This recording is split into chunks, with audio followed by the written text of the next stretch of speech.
Washington. Barack Obama's extended post-presidential vacation is about to end. After spending weeks in French Polynesia, including time on the yacht of the movie mogul David Geffen along with Bruce Springsteen, Tom Hanks and Oprah Winfrey Mr. Obama will return to Chicago on Monday for his first public event as a former president. His self-imposed silence since Inauguration Day will end with a series of events over the next 4 weeks. A Monday town hall-style meeting with students at the University of Chicago will be followed by an awards ceremony in Boston, a series of public remarks as well as private paid speeches in the United States and Europe, and an appearance at the Brandenburg Gate in Germany with Chancellor Angela Merkel. And yet, Mr. Obama's supporters, who have been waiting eagerly for the former president to respond to his successor's accusations and policy reversals, are likely to be disappointed. Even as he witnesses President Trump's relentless and chaotic assault on his legacy, Mr. Obama remains stubbornly committed to the idea that there is only one president at a time. Those closest to him say the former president does not intend to confront Mr. Trump directly on immigration, health care, foreign policy, or the environment during any of his events. Why are we not hearing from him? We've got to hear from him, said Sarah Kovner, a New York City Democratic activist who raised more than $1 million for Mr. Obama's campaigns. Democrats are desperate. Everything that Trump is doing really requires a response, Ms. Kovner added. Mr. Obama and a small cadre of former White House aides in his Washington office know that anything he says in public, no matter how veiled, will be interpreted as criticism of Mr. Trump. Mr. Obama's aides say he will also not criticize Mr. Trump in his private paid speeches. The aides would not say how much Mr. Obama will be paid per speech, but former President Bill Clinton averaged more than $200,000 per speech between 2001 and 2015. Former President George W.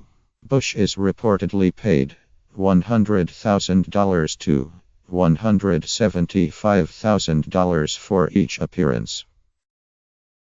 Aides have rejected the idea that Mr. Obama should actively wage a public feud against Mr. Trump, with whom he has not spoken since the inauguration. They believe that such a fight would give the current president the high-profile political foil he wants to further energize his conservative supporters. Mr. Obama has also concluded that his voice is not essential in the daily back and forth.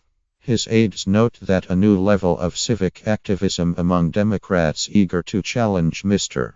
Trump has emerged without much encouragement from the former leader of the Democratic Party, and many of Mr.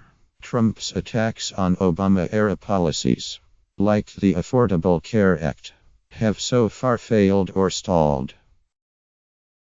Instead, Mr.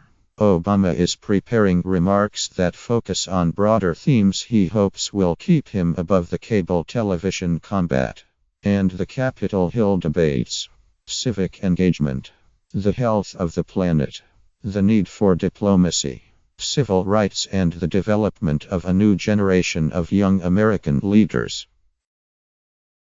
Trump becomes a distraction from what he wants to do, said Kevin Lewis, a spokesman for Mr. Obama. Mr. Obama is not the first president to try to avoid the political fights that consumed his time in office. Mr. Bush resisted pressure from his aides and supporters to criticize his successor during the months after Mr. Obama took office. People around him wanted him to do it, recalled James Glassman, the founding director of the George W. Bush Institute. People would come to me and say, "Can't you get the president to defend No Child Left Behind? His legacy was about to be wiped off the face of the earth." The answer was no. That's not the way he saw his post-presidency. Mr. Glassman said that Mr. Bush's keep quiet approach toward Mr. Obama was shaped by what he saw as unfair criticism by former President Jimmy Carter of his father, the elder President George Bush. "I would try to get him to do things like talk about immigration policy and say the things he said as president," Mr. Glassman said of Mr. Bush. He would absolutely not do it. But rarely has an outgoing president faced a successor like Mr. Trump.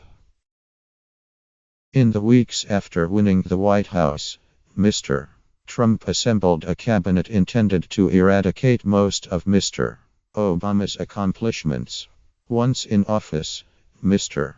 Trump accused the former president of wiretapping him without offering any evidence, and he said on Twitter that Mr. Obama was a bad or sick guy. Mr. Trump also accused his predecessor of being behind national security leaks, and he all but blamed Mr. Obama for serious chemical weapons attacks. The pressure on Mr. Obama to enter the fray has steadily increased as Mr.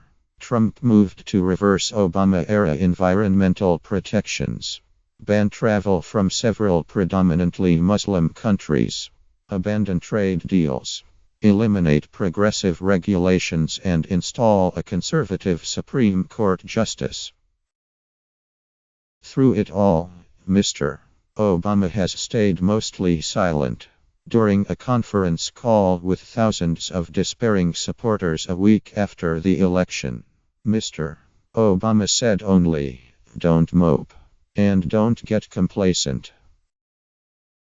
After the Obama family moved into a 9-bedroom mansion a few miles from the White House in January, they began a series of vacations, each captured in grainy snapshots posted online. Mr. Obama quickly left Washington for Palm Springs, California. And then it was off to a private island in the British Virgin Islands with the British billionaire Richard Branson, where he was photographed kitesurfing. More recently, Mr. Obama and his wife, Michelle, spent nearly a month in French Polynesia. A snapshot of the former president taking a picture of Michelle on the deck of Mr. Geffen's yacht, the Rising Sun, went viral on the internet. On Monday, the former president will return to his adopted hometown, Chicago, for a conversation with a half-dozen young people, and a question-and-answer session with an audience of college students. As he begins his paid speeches, Mr. Obama, who is represented by the Harry Walker Agency, is scheduled to engage in a private conversation with the historian Doris Kearns Goodwin for the employees of the A&E television network. On May 7 in Boston, Mr. Obama will accept the Profile in Courage Award given annually by the John F. Kennedy Library Foundation. He will deliver a speech at the library's black tie dinner. His remarks, built around the theme of what courage means in today's world, will not name Mr. Trump. Later in May, Mr.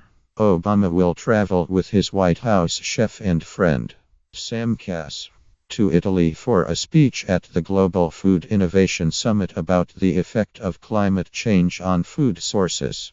On May 25, Mr. Obama is to deliver a speech at the Brandenburg Gate in Berlin, joined by Ms. Merkel, a close ally during his time in office. In both European cities, Mr. Obama will also deliver paid speeches. Some longtime supporters still hope to see Mr. Obama eventually return to the impassioned oratory they remember from the 2008 and 2012 campaign trail.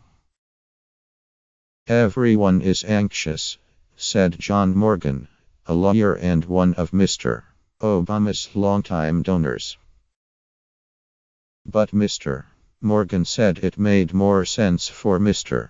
Obama to keep a low profile until next year, when Democratic candidates for the House and Senate will need help winning re-election. "You have got to pick your battles. Timing is everything," Mr. Morgan said. "If you come out 100 days after the election throwing haymakers, I think your credibility wanes. He's better to save himself for the fall of 2018 and speak from a higher perch." Louis Frillman, a board member of Organizing for Action, the group that grew out of Mr. Obama's campaign, said Democrats needed to learn not to rely only on the former president, but he said it would be up to Mr. Obama to decide how much to engage. "I'm not going to give him public advice," Mr. Frillman said. "He'll know how to deal with things in due course."